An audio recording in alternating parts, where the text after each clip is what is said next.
Hello guys, good afternoon, good evening or good morning.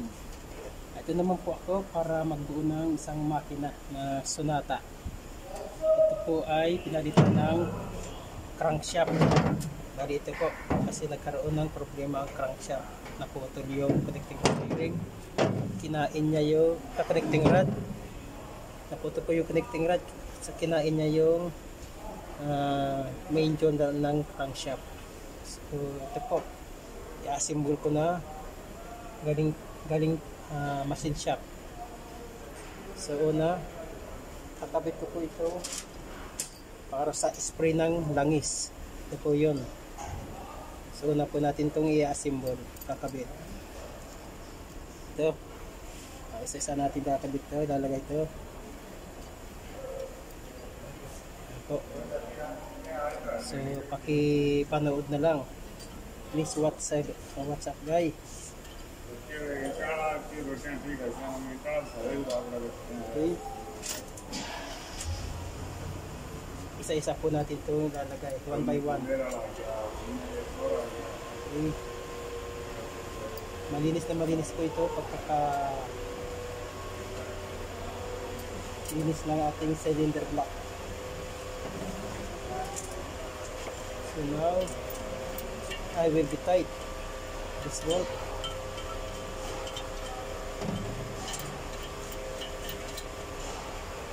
Oh.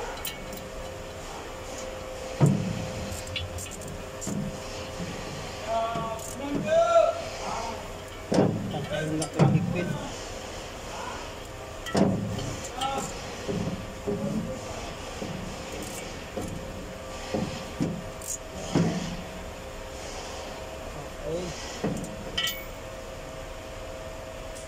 Okay, tapos sunod, ilagay natin yung reluctor ng crankshaft.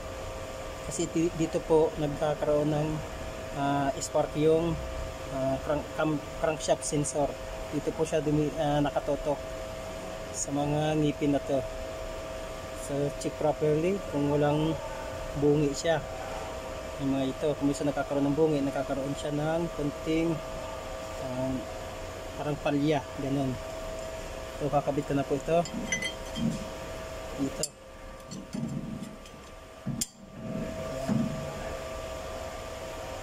Ayan dyan.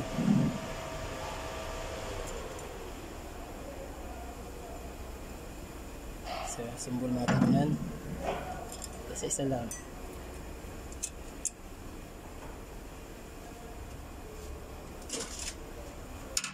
Okay.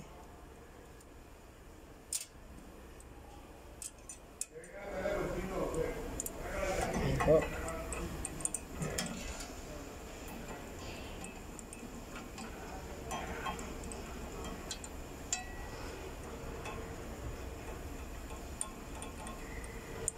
Ayan.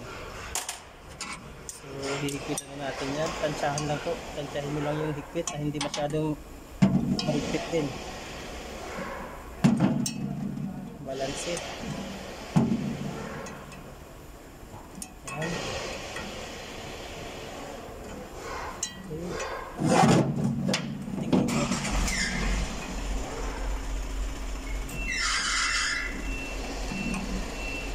Ayan. Okay na po siya.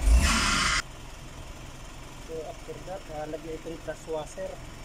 Ito po. Maganda pa po ito. Bago pa. Lagyan ng grasa dito para hindi mahulog. Ayan.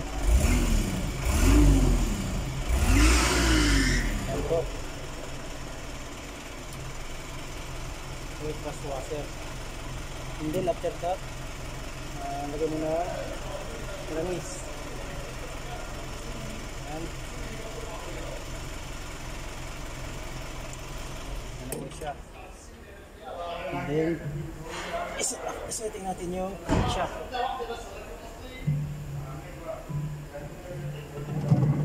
Ayan na po. Nakalagay na po yung crankshaft. Lagyan natin ng lubricating oil.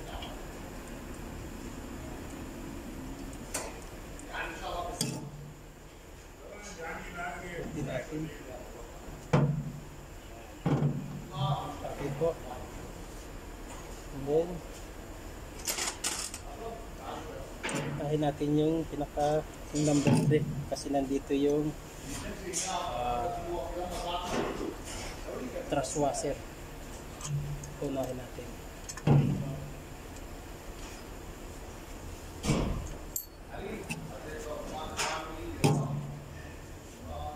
Number 2. Anong problema yan?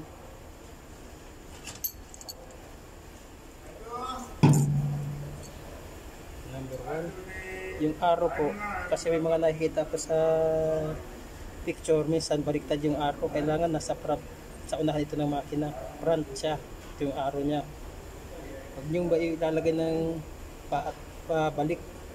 Kailangan yung slots ng connecting rod bearing dito sa lock ay magkasama.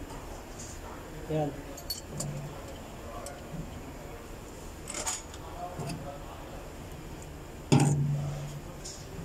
So yun, 5.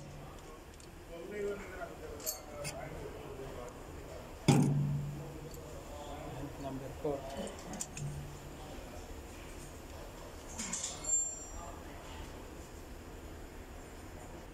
So, higpitan natin dito sa una.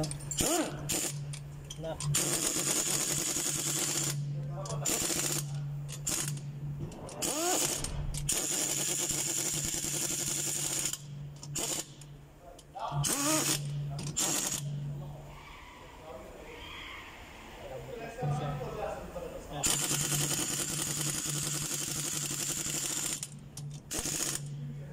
Hininahan ko lang po yung adjustment ng impact, kaya ganyan yan.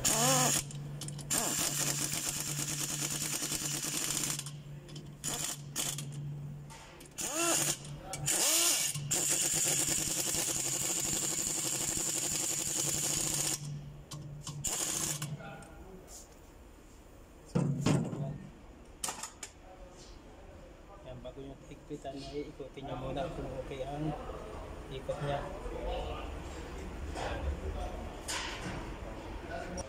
So ito, torque na po natin to. Bali 60 pound lang po ang capacity nito. So ayan, bawat higpit nyo ng cap ay iikutin nyo para ma-check nyo kung okay yung higpit nya. Ayan.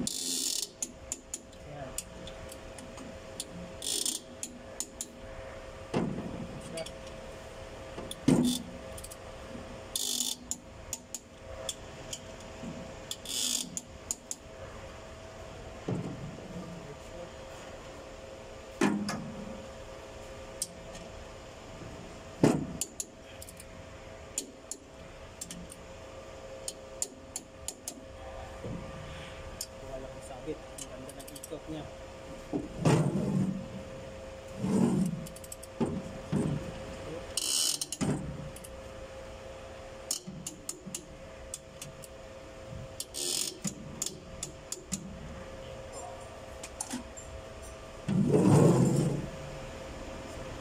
Ikot. Ang ganda po yung ikot ng crankshaft. Wala akong kasabit-sabit. Kasi mararamdaman nyo pagka hindi maganda, parang maganit ikutin, kaya parang may sumasabit. So good. So ito na po yung piston ring, ito yung top compression ring, ito yung second compression ring, and oil ring, spacer.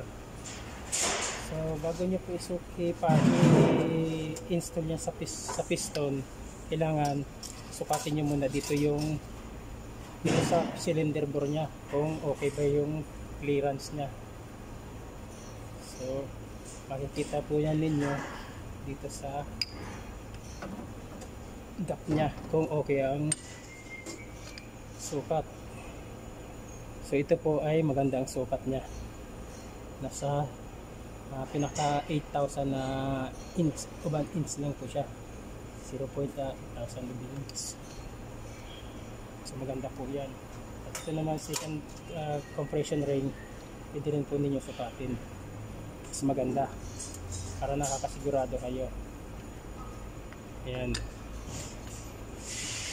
mabuti rin po, maganda rin po ang sukat niya. So i-install na po natin ito dito sa piston. Ito yung piston. Ito ng oil ring, may mga position din po ito, hindi rin basta-basta sasalpak lang pagka ganitong klase oil ring, kasi iba-iba ang form, ang tsura ng oil ring. Ito po meron pong slots kabilaan dito. So ito yung pinakataas niya, dito sa grooves niya ay kailangan nakataas. Ito yung dugtungan niya, na kailangan po nasa taas itong pinakadugtungan parte. Yan, ganyan. Ganyan, nalagay nyo po dito sa alternate po ang mga lagay po dito. Tinang spacer nya sa oil ring. Yan, alternate po yan lagi. Yan. Tapos sa kabila dito rin po, para matagal magpang-abot yung pinakadugtungan nya. Tapos itong second compression ring ay may slots po yan. Kapag walang number dito, marker dito sa taas, mayroong slots dito sa ilalim dito.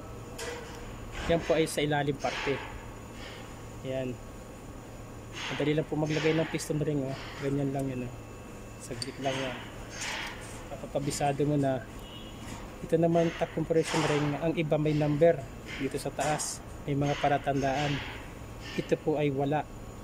Meron po ito, may Y dito, ibig sabihin sa top, dito siya sa top, palatandaan niya, no? Yan. Pero may ibang piston ring na top compression ring, wala ho. Kahit saan po si forma yun, walang problema.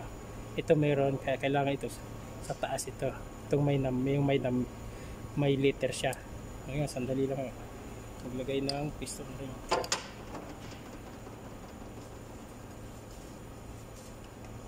Yan. Sa taas pa rin yung forma nito, yung dugtungan. Sa taas po palagi yan.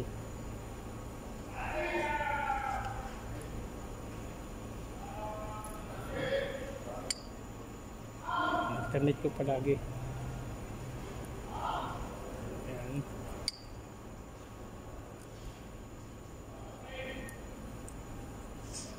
Ito, nahiwa yung daliri ko kahapon.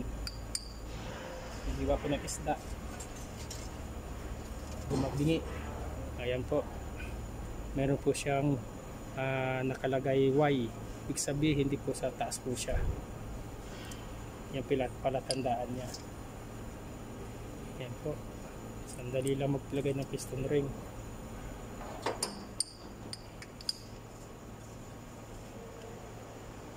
Yan. Sa top pa rin yung may dugtungan.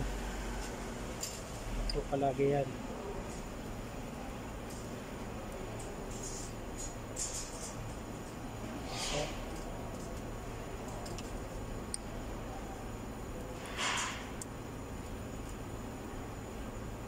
Okay. Hindi nito. Yan po marker niya. Sa taas po siya.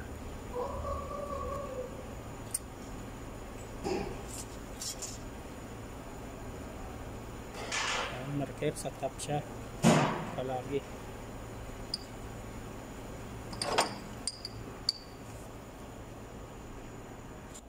Okay. Bago niya isalpak ang piston, lube. Sir, lubricating muna. Ayos lang, sir. Lubricating muna dito sa piston ring, sa cylinder bore. Kailangan niyang lagyan muna ng langis para magkaroon ng lubrication itong piston. Okay po, kasalpak ng natin.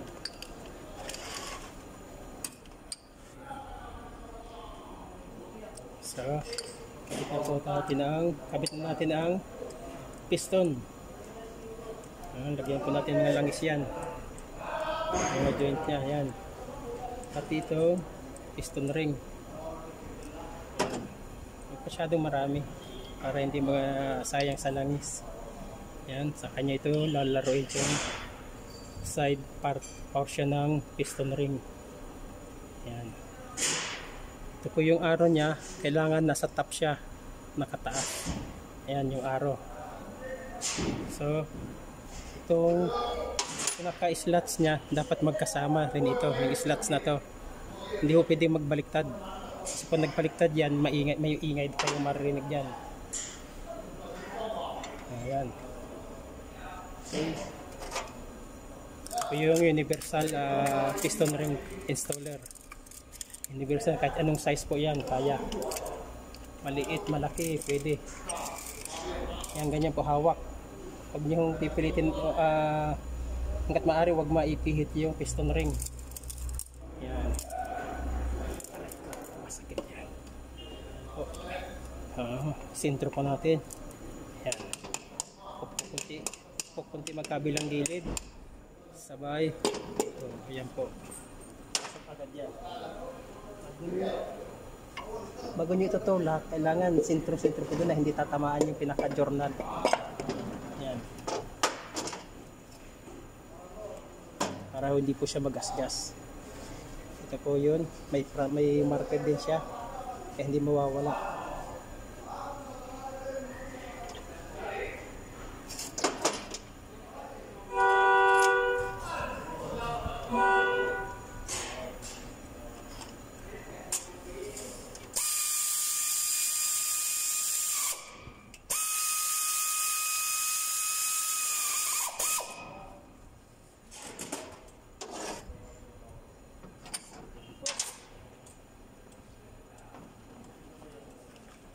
Lalagay natin sunod ay number 4 kasi ito ang kasama ng number 1. Sabihin running mate niya number 4 po. Wala ko itong mga marker na kasi bago ang connecting rod, bago ang crankshaft, kaya hindi ko ito minarkiran. Kasi yung iba pag mga luma na at binalik din ng machine siya, kailangan markiran, hinamarkiran ng iba. Wala akong problema yon. May ginagawa ko rin yan. So konting lubricate lang, langis, then laruin nyo po ito para magkaroon ng lubrication yung piston ring. Iset nyo yung piston ring, yung pagkakatama nya. Yan. Tapos yung arrow, may arrow po yan. Ang iba dot dito, yung iba naman wala, plain lang. Meron po yan dito, matatandaan yan dito. Minsan dito mo titingnan sa pinaka connecting rod mo, yung number nya kailangan nando sa front.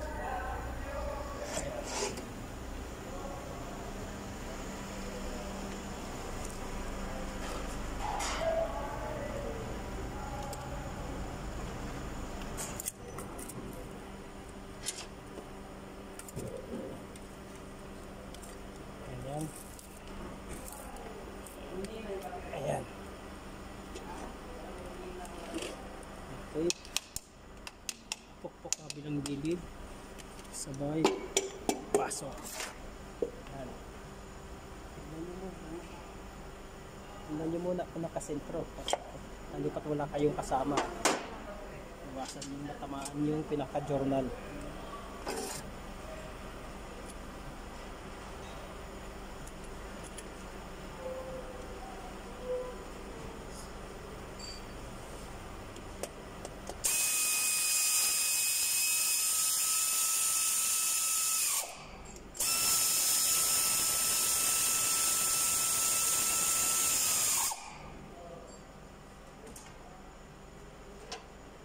Ikutin natin. Nagay na yung number 1 and number 4. So 2 and 3 na lang tayo.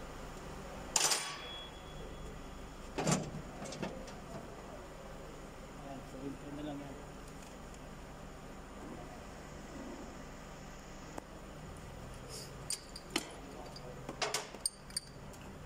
Okay, lubricating ulit sa piston pin, sa bushing nya para may lubrication po siya.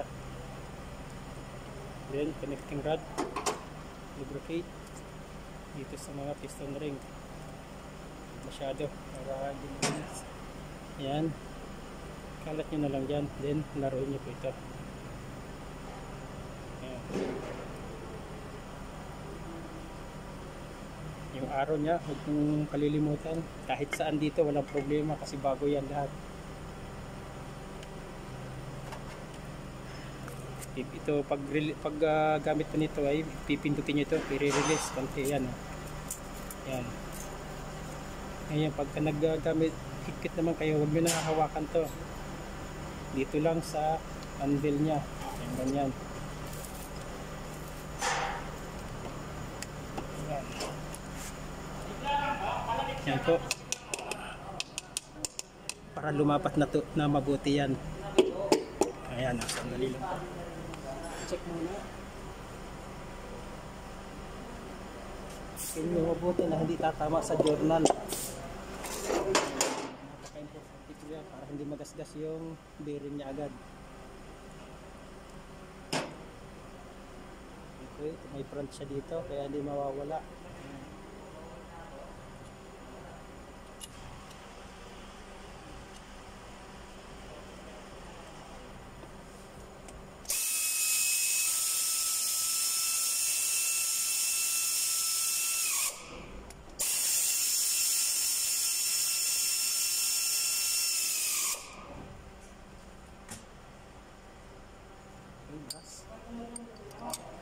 At least natin ito ikakabit.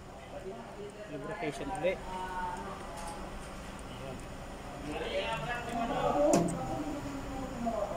Okay. And yan na po, napakadali yan. Pag na-master nyo yan, sandali lang yan sa inyo. Napapansin nyo po, puro makina ang pinupost ko. Ang nilalagay ko sa YouTube kasi nasa makina po ako naka-assign. Lahat po ng makina. Kaya nakatutok ako palagi sa makina.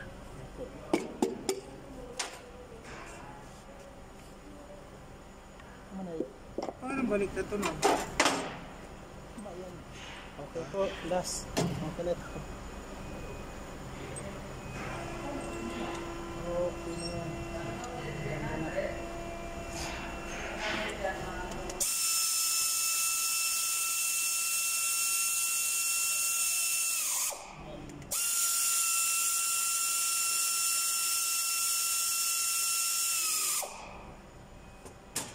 Pindutin mo dito man, malangis yung kamay.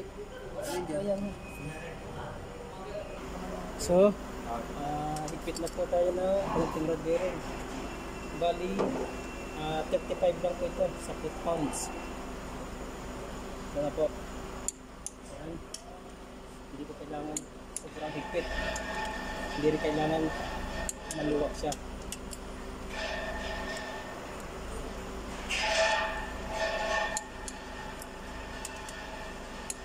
Ayan, double check lang po yan. Ayan, ikot ulit.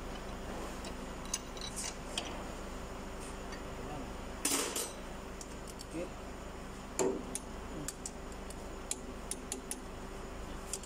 Itong torque lines na gamit ko ay click type. Ayan. So, tapos na po ito. Nakakabit na lang dito yung oil pan, secondary oil pan, kaso wala pa, nasa machine siya. May tama siya, pina-rebuild. So, maghihintay po ako na dumating siya. Maraming salamat po sa panonood. Maraming salamat po sa mga nag-subscribe sa akin. Maraming salamat sa inyo. God bless.